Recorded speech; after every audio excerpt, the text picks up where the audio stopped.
So we've been exploring this question, what is this? And each of us in our own way will have grappled with this puzzle. Some of us might have found it rather infuriating. Others perhaps rather illuminating. An image our teacher used to use was that of the coagulation of milk, that as one comes to terms with this question, as one asks it and probes it and allows it to infuse your awareness, your mindfulness, your sense of what's going on, it begins to somehow achieve a degree of presence, of solidity, somewhat in the same way that milk becomes curd or yogurt. It's a very odd image, really, I find. But it's one way, at least it was his way, and I think that would probably have gone back to his teacher and the tradition itself, to somehow try to find language for what, in many ways, keeps escaping the clutches of words and images. As we pursue this questioning, in a way it becomes more elusive. It might start out as being something of which we might find interesting or challenging, or it might be something that reminds us or resonates with some other experiences in our lives. But as we get into it, as we go more deeply into its texture, it becomes more palpable in a way, but also somehow more puzzling. And I think for many of us who have pursued this question for some time, we might also have reached that point where the answer-giving mind begins to get just a little bit tired and fed up. It no longer seems appropriate. There doesn't appear even to be any interest in coming up with an answer. That the questioning itself seems to open up our experience, our sense of ourselves, our sense of our being in this world, that has its own fascination. Now, one of the corollaries of asking this kind of question is that it goes hand in hand with the fact that we don't know what this is. When we ask anything with sincerity, we are implicitly acknowledging that we do not know something. So when, for example, you were to ask, which is the way to Newton Abbot, you're also admitting, in the very posing of that question, that you do not know where Newton Abbot is. You don't know how to get there. And that is the condition on which you ask, where is it? Where's the road? Where's the way? So likewise, when we ask ourselves this rather more existential question, what is this? We are at the same time acknowledging that I don't know what this is. I don't know. I really don't know. It's not a question of being somehow humble, but it is a recognition that in our heart, in our gut, we don't know what this is. There was one Korean teacher, Sung San, who coined this expression, don't know mind. Don't know mind. And the two go hand in hand. What is this? I don't know. Now we can also use that phrase, I don't know, as part of our meditation here too. It might be helpful in some sittings to quietly say, I don't know, to alternate what is this with I don't know. Now, what is perhaps unsettling about this is that much of our sense of who we are, much of our sense of our place in the world is premised on a set of things we know. And often when we are in discussion, we're having a debate with someone or an argument, or we're simply in conversation, so much of that revolves around the insistence that, yes, I know that. I didn't know that, but yes, I know this. We find ourselves so often in such conversations waiting for a moment where we can intervene and present what we know, which we might think of as having some special importance or more revealing or more pertinent than what the other person is claiming to know. That our very sense of being an individual person with integrity, with dignity, with a certain standing, rests upon what it is that we think we know. Now, this goes deeper than simply having information about things. That's a relatively superficial kind of knowing. But there are certain things that we know that come very close to what we think of as me. I know that I was a monk, that I did this, that I did that I learned this, that I learned that I became someone maybe respected in my field. And I know that. And the knowledge of that acknowledgement often helps give us a sense of worth, a sense of value, a sense of importance. I know who I am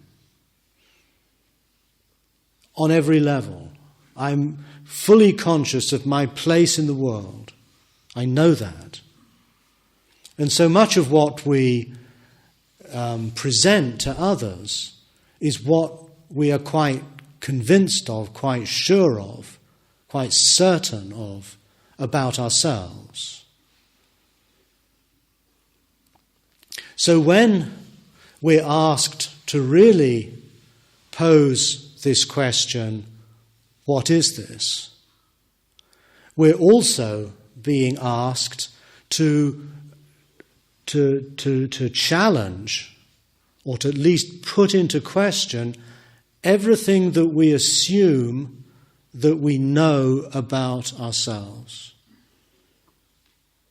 It's not that we're saying that information, that knowledge may be true or false, but can we open up our minds and our hearts to the underlying mystery of what we are? And there's something in that which is beyond our capacity really to contain it in words. So we go back to the dialogue between Huineng and Huaijiang. Where have you come from? Mount Song. That's something that Huaijiang knows very well. He's just walked several hundred miles, in fact, from this mountain. And then Huineng gets to the crux of the matter and says, but what is this thing? How did it get here? And at that point, Huaijiang was speechless. In a moment of vulnerability, perhaps, Huineng had managed to expose, in the experience of this young man, everything he didn't know about himself. He was able to acknowledge that here I am, this human being, with these arms, with these legs, with this nose, with these eyes, with these ears, with this body, with this name, all these bits of information about myself. But when I'm really honest, no matter what I've studied, no matter what I've learned, no matter what experiences I've had, ultimately I am a mystery to myself. I don't really know. And this meditation, I feel, is very much about getting a grip on that mystery of ourselves, allowing ourselves to let go of these certainties, these convictions, these assumptions, these stories we keep telling ourselves about ourselves. And just being open to the fact that we're here. Trying to, as it were, touch, reach that strange texture of just being here, being present. There's an expression that Dogen, who's the founder of the Japanese Soto tradition, had when he returned from China after having spent a couple of years training in a Chan monastery in that country. And he said when he came back, he said, the only thing I know is that my eyes go horizontally across my face and my nose goes vertically. I've always liked that. There's something rather alarmingly honest. The eyes go crosswise, the nose goes downwards. Perhaps that's all he could really say. And if we think about it, if we ask ourselves, what do we really know with certainty, we'll probably find there's very little.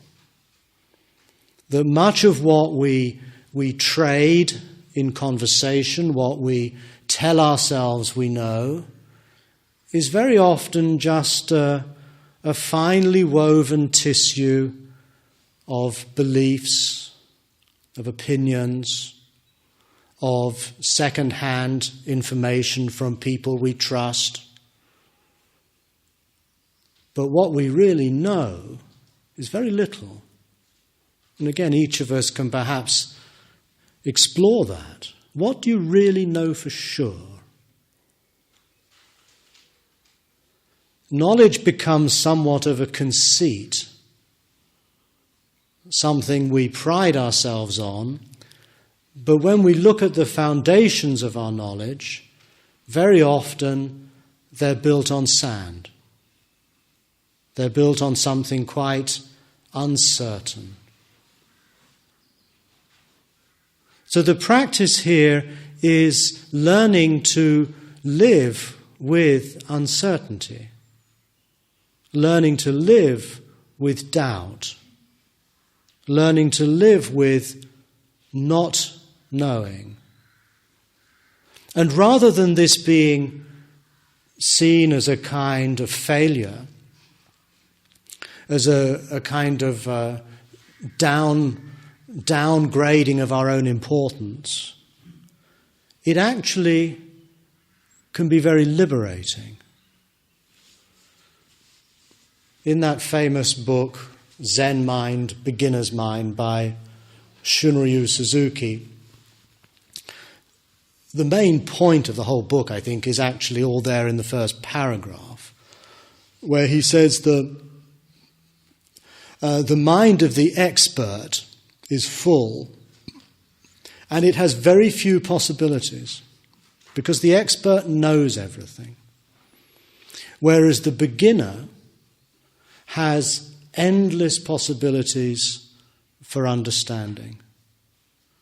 In other words, often the more we know, the less we are able to understand. And the less we know, the greater are the possibilities for insight, for comprehension, for beginning to explore, appreciate, see things perhaps anew, as if for the first time. I think this same idea, which is quite explicit in the practice of Lin Chi-chan or Rinzai Zen, is also there in the very description that Siddhartha Gautama gave of his own awakening. We touched on this in the last talk. But just to expand the sentence that I quoted then, the Buddha says that the reason it's so difficult to see this conditioned, or what he calls in fact idam tanang, this ground, this groundless ground of endlessly arising and vanishing conditioned processes. The reason it's so difficult to see that is because people love and revel in and are attached to their place. That if you're attached to your place, you cannot see this ground. Now, I think what he means when he says that we delight and we get attached to our place is again very much this idea of thinking that we know who we are, thinking that we know where we stand, our position. It's not just our physical place. I know that I'm British. That's also something that we know, and that knowing too is actually quite deep in us, even though we might abhor nationalism. when our country's team is playing against another person's country's team, I suspect most of us feel a certain emotional relationship to that. When our team wins, I mean, I'm not remotely interested in soccer or rugby, but when the English win, I feel a certain satisfaction, particularly if they beat the Germans.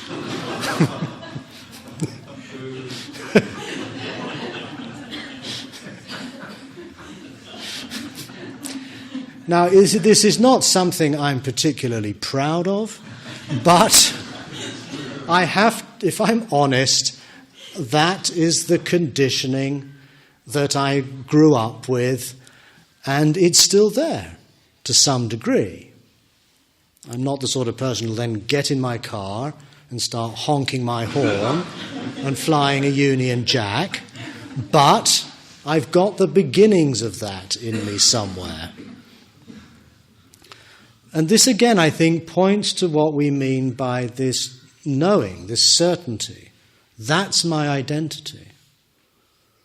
I think for many of us here, it's not, our national identity is probably not that important.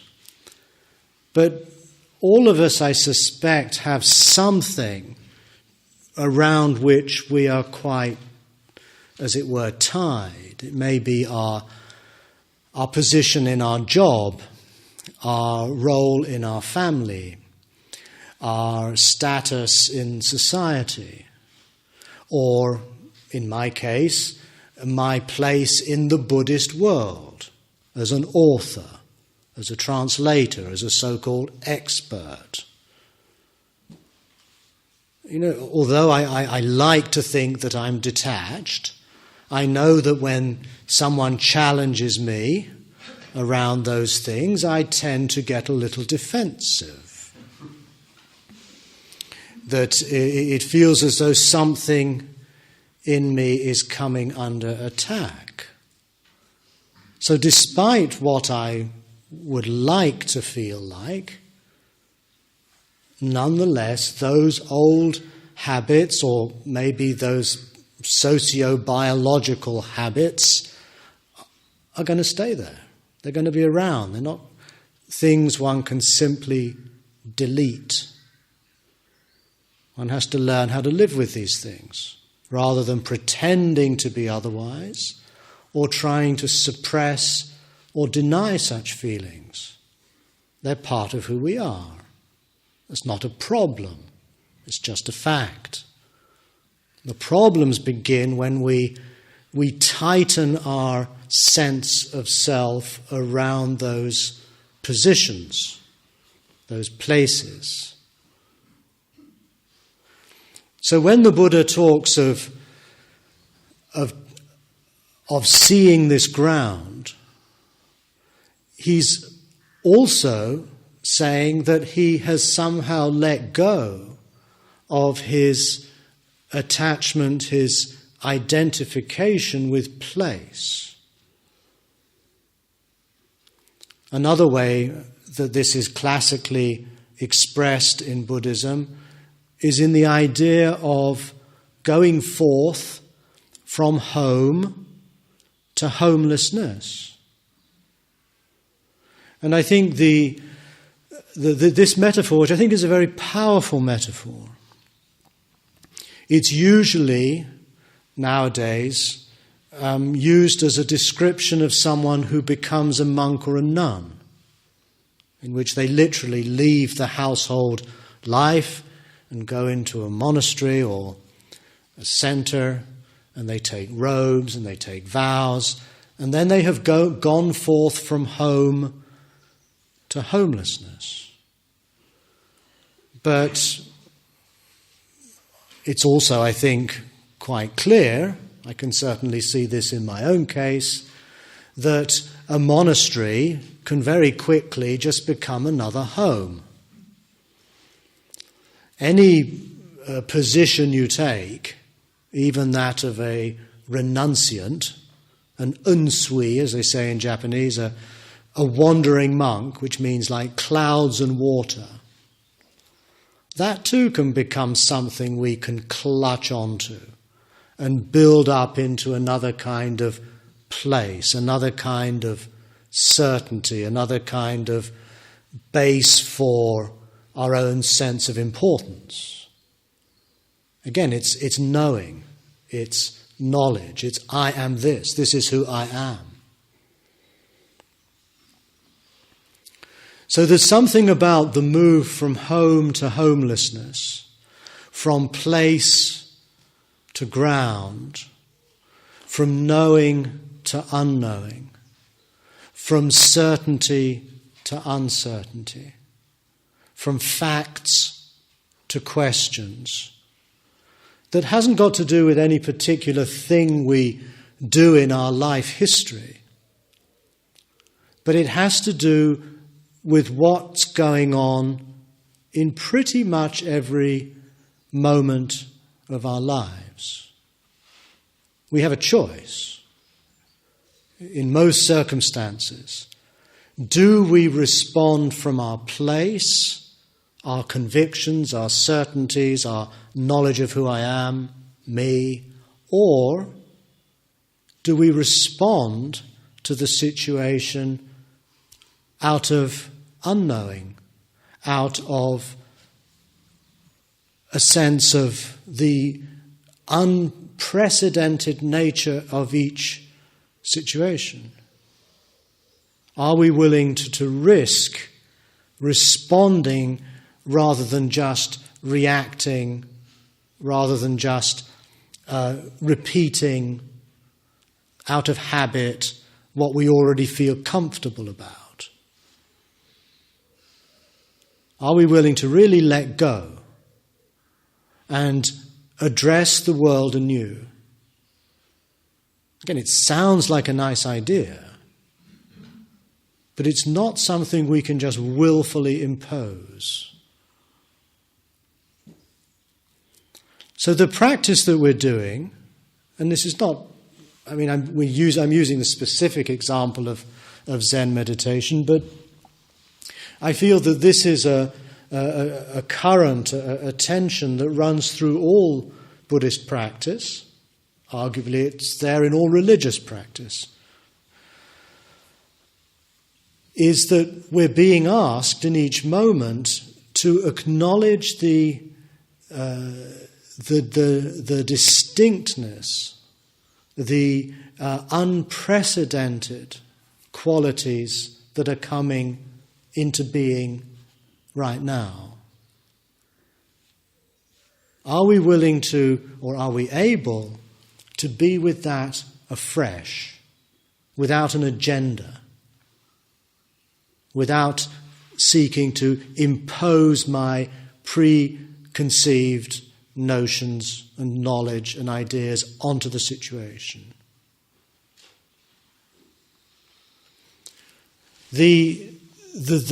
What makes meditation practice or Dharma practice so difficult is because it's really challenging the whole of us, not just certain ideas we might have. That's relatively easy to overcome.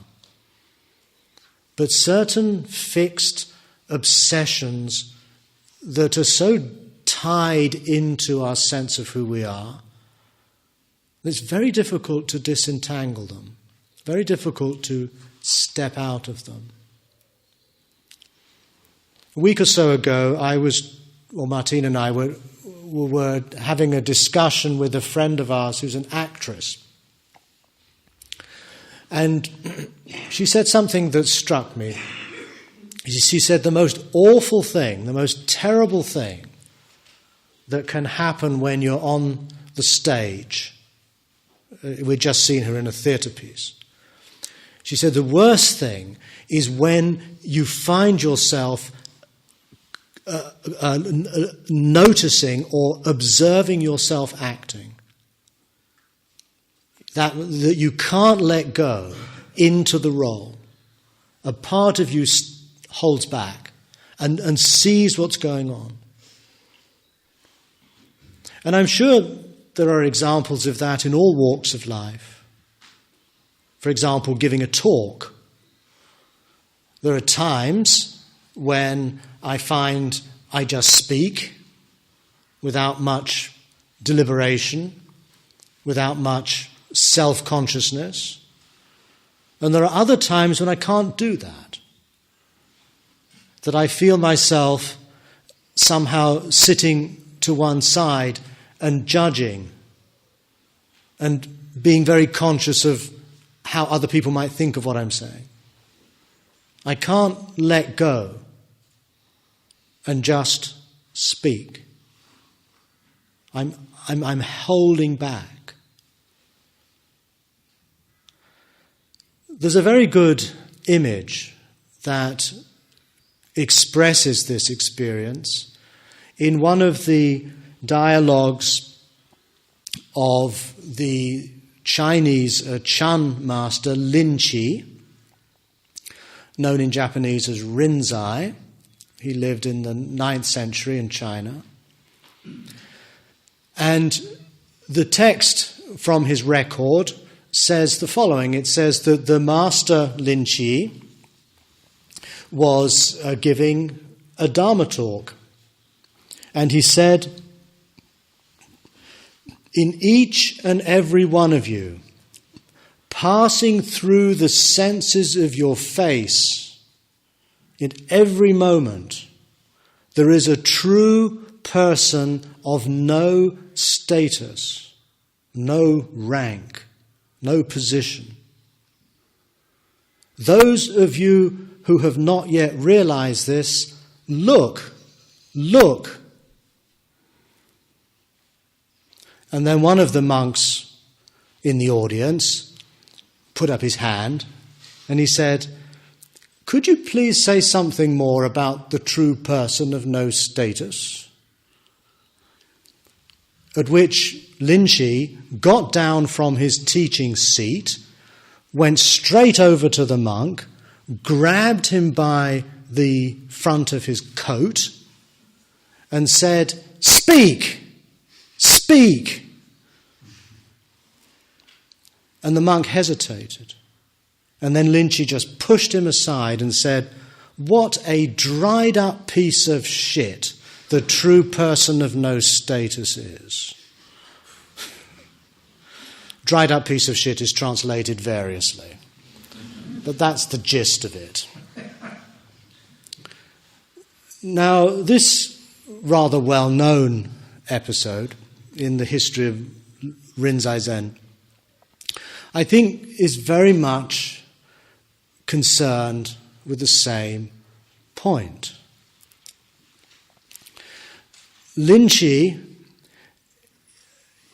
is trying to get across the idea that at every moment, going in and out of our senses, in our face, he says, he uses the word face, going in and out of our face, is a true person who has no status, who has no rank, who has no position, who has no place.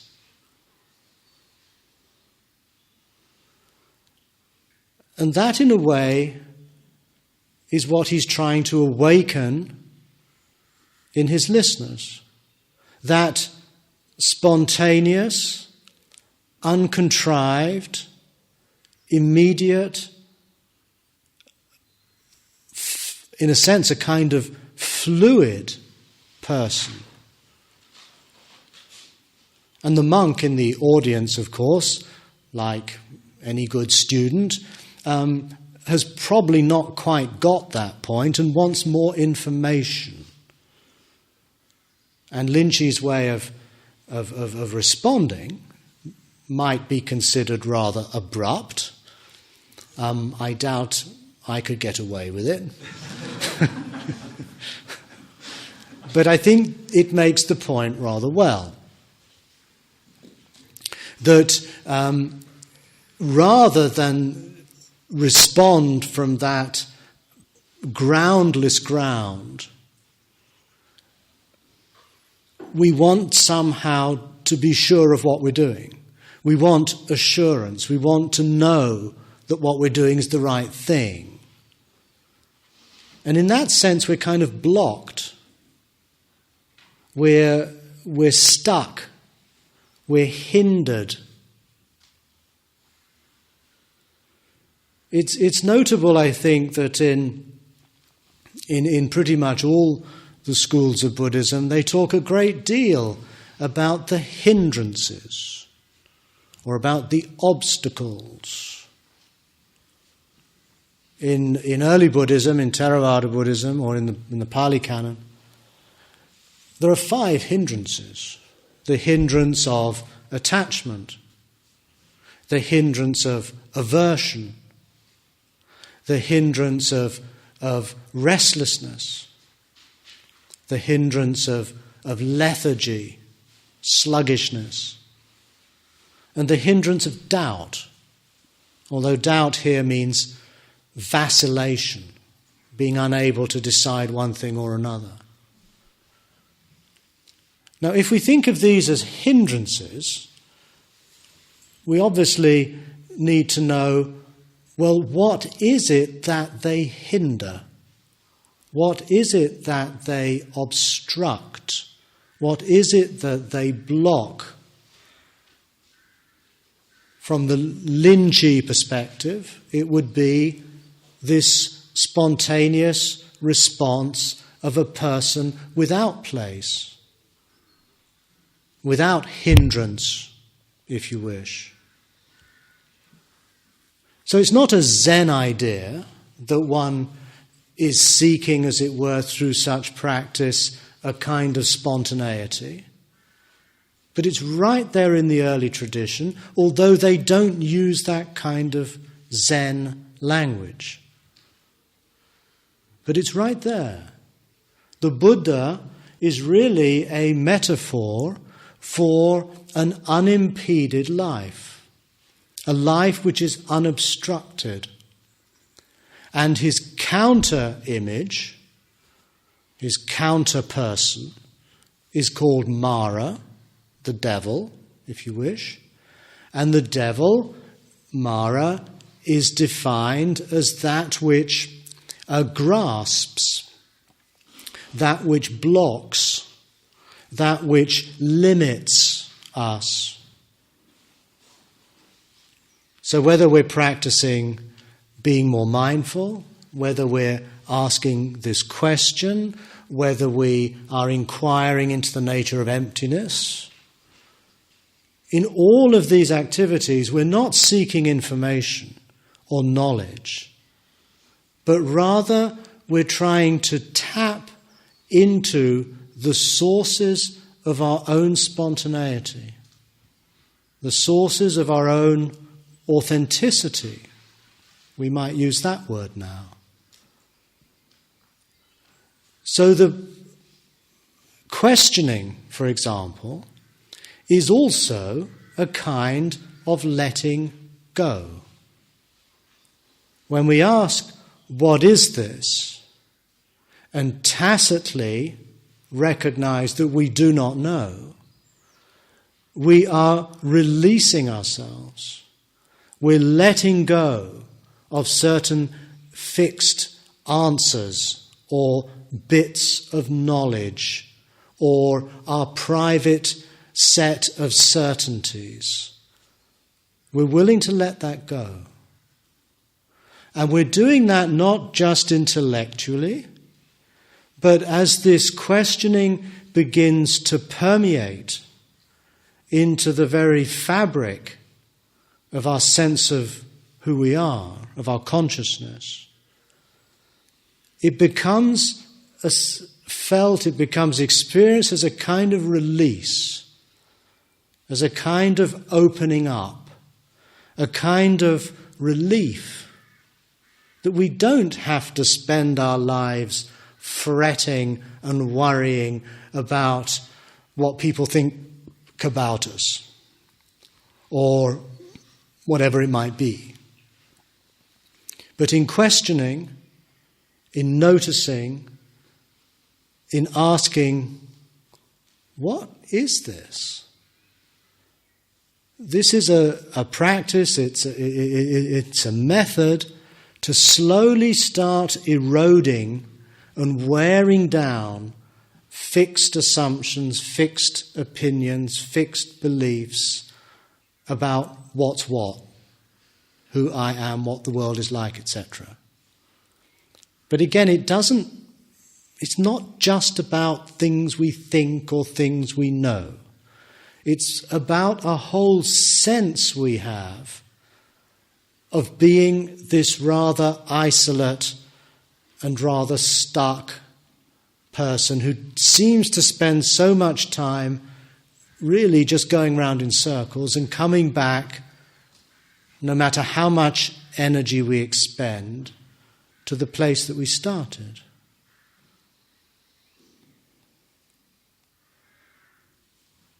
So when we ask, what is this? This is another way of opening ourselves to this groundless ground. This ground that really cannot be pinned down or fixed. It's rather more like water. And this is an image the Buddha uses in the early tradition.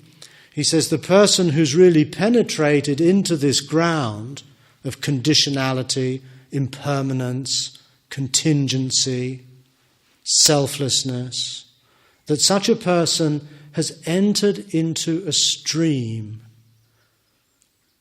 And again, the metaphor is very telling. A stream. A stream is something that is not fixed. A stream is moving. A stream is vital. A stream, of course, is composed of water, the very thing that gives us life.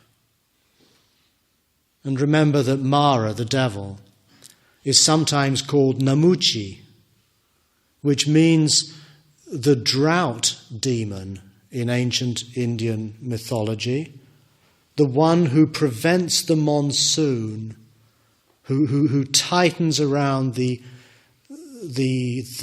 clouds that give rain. So Mara, or hindrance, or place, or certainty, for whatever solace it might sometimes provide, is also that which hinders us from living fully, from flowing, from entering the stream.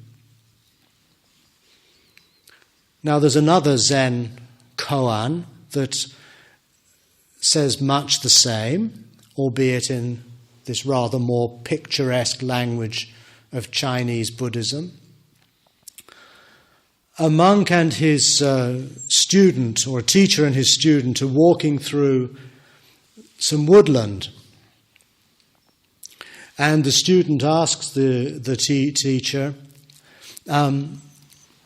how do I enter the great way? And the teacher says, can you hear that waterfall? And the student says, yes. And the teacher says, right there, in the sound of that water. So again, this is another example, like the ones I gave the other night, that shows how we kind of naturally and effortlessly become infatuated with ideas like the Great Way or enlightenment, entering the way.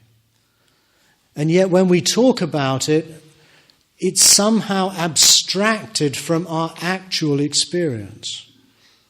It's a belief, it's a theory of some kind.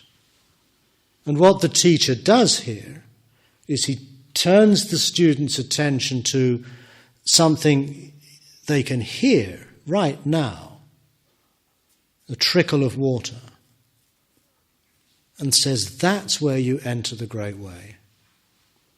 Right there, here and now, at that point. Now, of course, he's not saying that you can't enter the great way by looking at the leaves of the tree. The point is to notice that all of our religious and spiritual longing and aspiration is all very well, but if it's not actually applied and acted upon in this moment, not next week or when I go on retreat or when I retire and go and live in the Himalayas, but this moment, that's where the path begins. And there's no room for hesitation, really. It's about an engagement with what's happening right now. And again, it sounds nice, but as we've probably found, it's possibly the most difficult thing in the world to do. As the Buddha said about Mara, he said, there is no power in this world that is greater than the power of Mara. In other words, our resistances, our hindrances, our reluctance, our hesitations, our doubts, our attachments, our aversions are the most powerful thing there is. Far more powerful than governments and external forces of any kind. And we don't notice that. We don't see the extent to which we are, in some ways, trapped and stuck.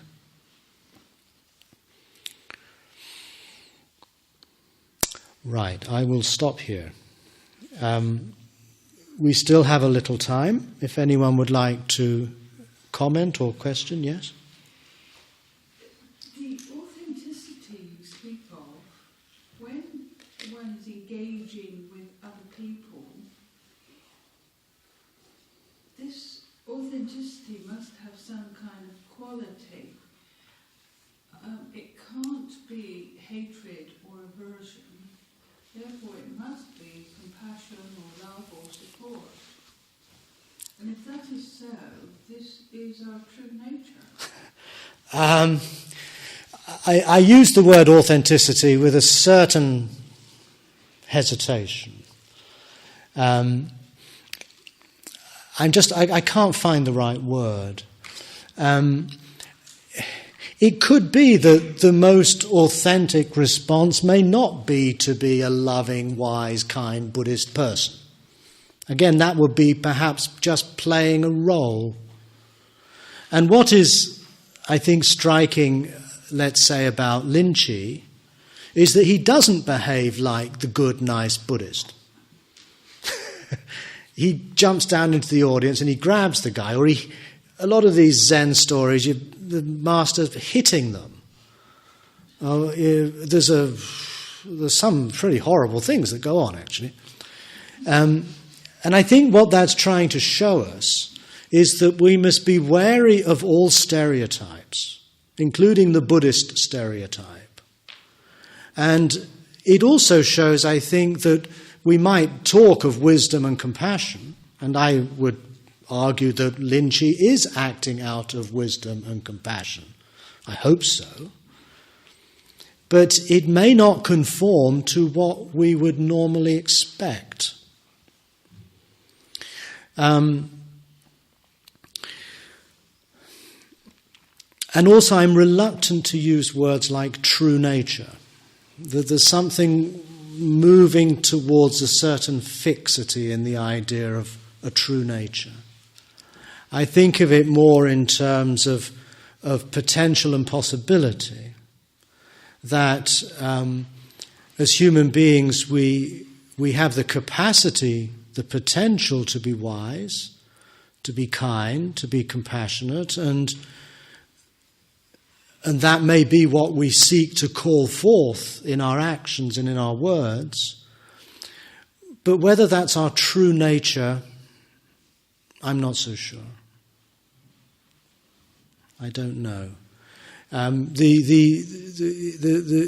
least in the Madhyamika school of Buddhist philosophy, the whole notion of our having a nature of any kind is suspect. That we are possibilities for action that can accord or not accord with what we value. But whether there is a sort of an intrinsic wisdom or an intrinsic compassion, I'm not so sure about that. I think compassion and wisdom are actions that situations can call for, but whether they are therefore somehow intrinsically what is most true about us, I don't know. Yes. There was an outer manifestation of this no ground. In the Buddha's time, people actually left and lived a different life. Yeah. I'm wondering what, at that time it was the wandering... The wandering ascetic, yeah. I'm wondering what the contemporary state of the pranayama is. And because we're talking about homelessness, perhaps the illegal immigrants, the sans-papiers, the exile, could be one that offers a different image. And I'm struggling with this. I don't know whether it would be too literal to embrace that. But I'm very aware that embracing flexible fluidity, it might make me a nice middle-class Buddhist, as it were. And the danger is Buddhism will become a clause into the history of supermarket spiritualism. And I'm aware of this need to do the radical, make the radical step. What the radical step would be. So it's something I'm struggling with. And the other thing, I was thinking, Mala is very powerful. Resistance is very strong. I wonder whether there is wisdom in resistance. I'm back to meant as a joke, but he said, how do we know that the ostrich is not looking at something very interesting inside? It's two different things, but I just wanted to... Well, in response to the first part of your question, to me the contemporary equivalent of the parabhajika, which means the one who's gone forth, the homeless one, is the artist, I feel. I think in modern secular society, it's very often the artist, the writer, the poet, the filmmaker, who very often, at least at the beginning of their career, has to, in a sense, step outside of the bounds of conventional society. And I think we have this tradition really now, in a way, going back to the Romantic period. And of course, it can become romanticized, and I'm sure that probably happened with the renunciants at the Buddha's time too. But I feel that in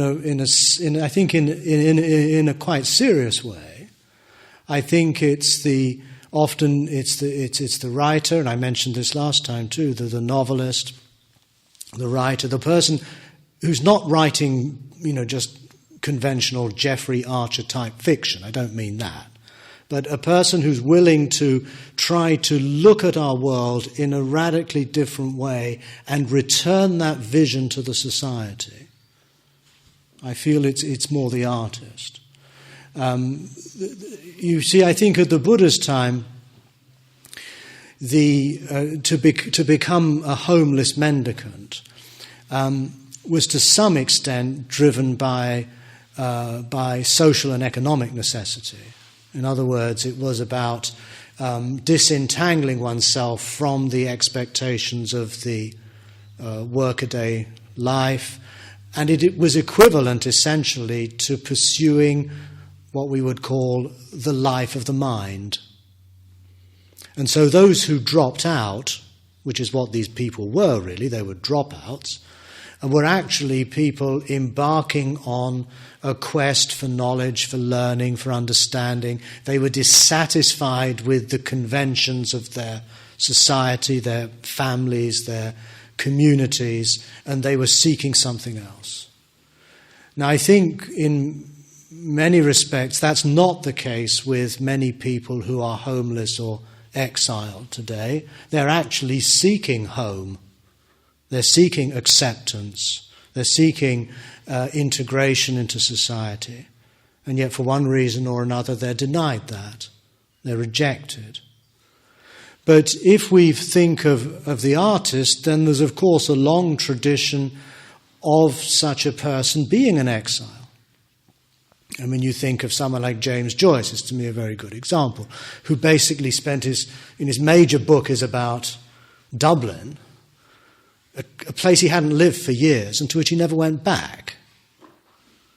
There's something about the lives of some of these people, I think, that has something very much of the homeless about them. And Beckett is another example, an Irishman who literally left Ireland and went and lived in France again. So that would be one example. I forget the last thing you mentioned. What was it? Doesn't matter now. Any other questions? Yes? In exploring the question, what is this? Of course, in the last couple of days I've been going through like different spaces of depth and some of it being very much silent, being with that question, but then also finding that there was one or two, because sometimes I was sort of curious about things that might come back and thinking before you said what you said earlier, perhaps I shouldn't be engaging with an answer, I should just be allowed to be there. And then I thought, well, seeing as you said what you said, I thought I'd mention thoughts I had. And, some of it was to do with like I got responses, and then the question would come back, well, what is that? And then what is in the response? I was thinking, well, that feels like I'm engaging in an inquiry with myself, similar to and I was curious about is that how inquiry practice evolves with another person? And then I was thinking also, I came back with like two points that were like, one is just what this is, and then all that is. That were kind of affirmative statements, but they're kind of, I suppose they're kind of statements that they don't need to have anything else added to them. So yeah, the first part of my kind of question is sort of, is this process that we're engaging in, is this the sort of,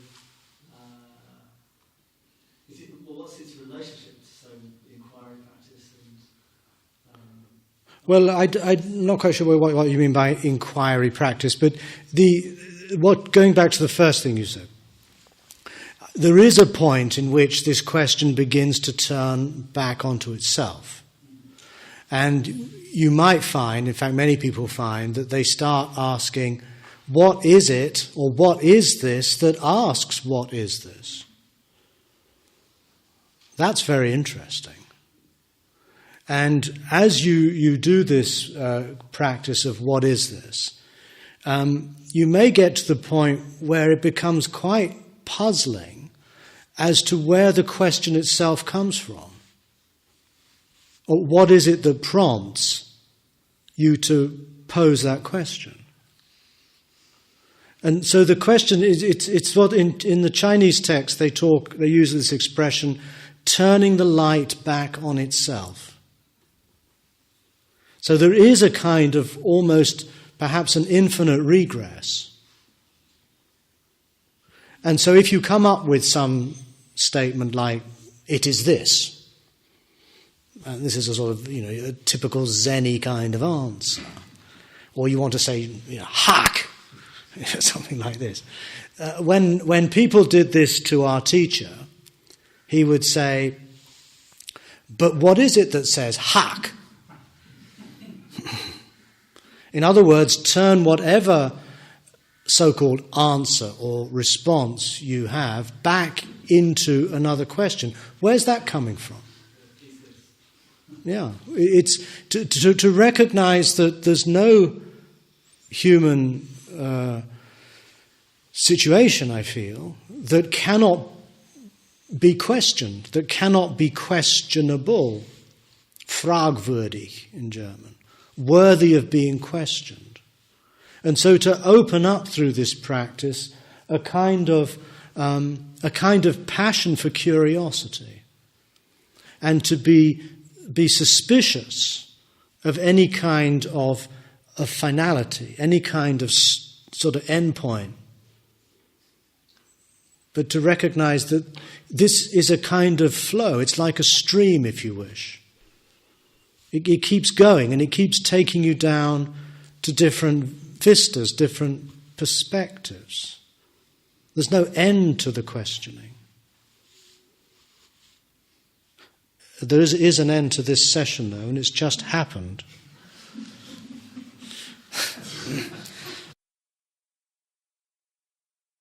Thank you for listening.